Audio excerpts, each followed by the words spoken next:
सुप्रभात देवियों और सज्जनों, मैं कर्नल सोफिया कुरैशी और मेरे साथ विंग कमांडर व्योमिका सिंह आज आपको 6 से 7 मई 2025 की रात 1:05 से 1:30 बजे के बीच भारतीय सशस्त्र बलों द्वारा अंजाम दिए गए ऑपरेशन सिंदूर के बारे में जानकारी देंगे। ऑपरेशन सिंदूर 22 अप्रैल को पहलगाम में हुए विभत्स आतंकवादी हमले के शिकार मासूम नागरिकों व उनके परिवारों को न्याय देने के लिए लॉन्च किया गया था। इस कार्रवाई में 9 टेररिस्ट कैंप्स को टारगेट किया गया और पूरी तरह से इसे बर्बाद किया गया। पाकिस्तान में पिछले 3 दशकों से टेरर इंफ्रास्ट्रक्चर का निर्माण हो रहा है। इसमें recruitment, indoctrination centres, training areas व लॉन्च पैड शामिल थे, जो पाकिस्तान और पाक अधिकृत जम्मू कश्मीर POJK दोनों में फैले हैं। Operation Sindoor was launched by Indian Armed Forces to deliver justice to the victims of Pahalgam terror attack and their families. 9 terrorist camps were targeted and successfully destroyed. Over the last 3 decades, Pakistan has systematically built terror infrastructure. It is a complex web of recruitment and indoctrination centers, training areas for initial and refresher courses, and launch pads for handlers. These camps are located both in Pakistan as well as Pakistan-occupied Jammu and Kashmir areas. Some of the well-known training camps are located, as you can see on the screen. They are distributed from Savai Nala in the north, counting to approximately 21, ending at Bhagalpur to the south.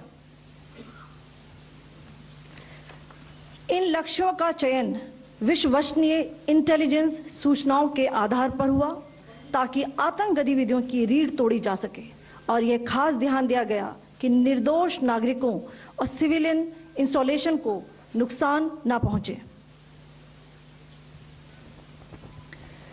The selection of these targets for Operation Sindoor was based on credible intelligence inputs and role of these facilities in perpetrating the terror activities. The locations were so selected to avoid damage to civilian infrastructures and loss of any civilian lives. This was done with due diligence, and the camps selected for targeting and their engagement will now be shown to you one by one. POJK के targets मैं आपको बताना चाहूंगी।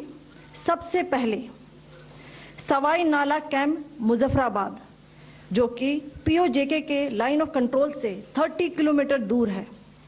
यह एक लश्कर-ए-तौयबा का training centre था। 20 अक्टूबर 2024 सोनमर्ग, 24 अक्टूबर 24 गुलमर्ग, 22 अप्रैल 2025 पहलगाम, इन हमलों के आतंकियों ने यहीं से प्रशिक्षण लिया था। सैयदना बिलाल कैंप मुजफ्फराबाद, यह एक जैश-ए मोहम्मद का स्टेजिंग एरिया है। यह हथियार, विस्फोटक और जंगल सर्वाइवल ट्रेनिंग का केंद्र भी था। गुलपुर कैंप कोटली,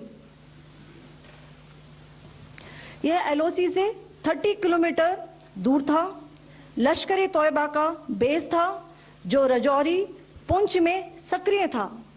20 अप्रैल 2023 को पुंछ में और 9 जून 2024 को तीर्थ यात्रियों के बस हमले में यहीं से आतंकी को ट्रेन किया गया था।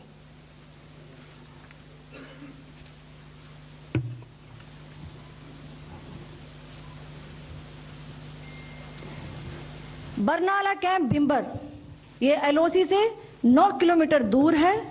यहां पर हथियार, हैंडलिंग, IED व जंगल सर्वाइवल का प्रशिक्षण केंद्र था। अब्बास कैंप कोटली,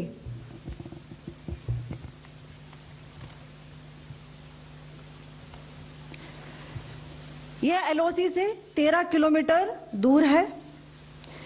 लश्कर-ए-तौयबा का फिदाइन यहां तैयार होता था।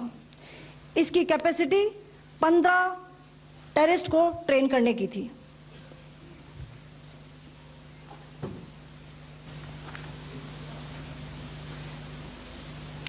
अब मैं पाकिस्तान के अंदर के टारगेट से अवगत कराना चाहूंगी। पहला, सर्जिकल कैंप सियालकोट। यह अंतर्राष्ट्रीय सीमा से 6 किलोमीटर की दूरी पर है, सांबा कठुआ के सामने।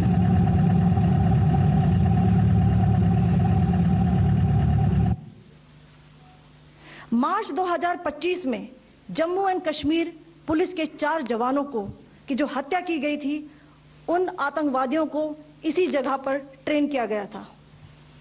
दूसरा, महमूना जाया कैंप सियालकोट। यह 18 से 12 किलोमीटर आईबी से दूर था। हिजबुल मुजाहिदीन का बहुत बड़ा कैंप था।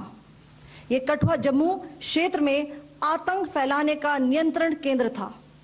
पठानकोट एयरफोर्स बेस पर किया गया हमला भी इसी कैंप से प्लान और डायरेक्ट किया गया था। मरकज ताइबा मुरीद के, यह आईबी से 18 से 25 किलोमीटर दूरी पर है। 2008 के मुंबई हमले के आतंकी भी यहीं से प्रशिक्षित हुए थे। टारगेट 10 हुआ, एंक्लोजर सेम ही है। 7 it is hit the target. हाँ हाँ।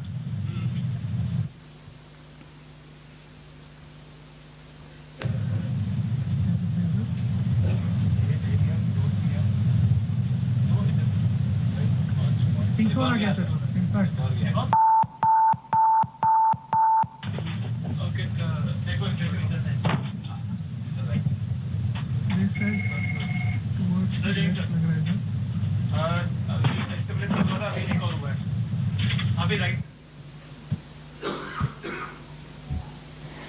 मरकज सुभान अल्लाह भावलपुर, यह इंटरनेशनल बाउंड्री से 100 किलोमीटर दूर है। जैश-ए मोहम्मद का मुख्यालय था। यहां पर रिक्रूटमेंट, ट्रेनिंग व इंडॉक्ट्रिनेशन का केंद्र भी था। शीर्ष आतंकी अक्सर यहां आते थे। मैं आप सबको बताना चाहती हूं कि किसी भी सैन्य ठिकाने का निशाना नहीं बनाया गया और अभी तक किसी तरह की नागरिक क्षति की रिपोर्ट नहीं है। धन्यवाद। जय Hind. The strike on the terror camps were undertaken through precision capability, as shown to you. A niche technology weapons with careful selection of warheads was ensured so that there will be no collateral damage. The point of impact in each of the target was a specific building or a group of buildings. All the targets were neutralized with clinical efficiency, and the results reiterate the professionalism of the Indian Armed Forces in the planning and execution of their operations. No military establishments were targeted. India has demonstrated considerable restraint in its response. However, it must be said that the Indian Armed Forces are fully prepared to respond to Pakistani misadventures, if any, that will escalate this situation. Jai Hind, and thank you very much.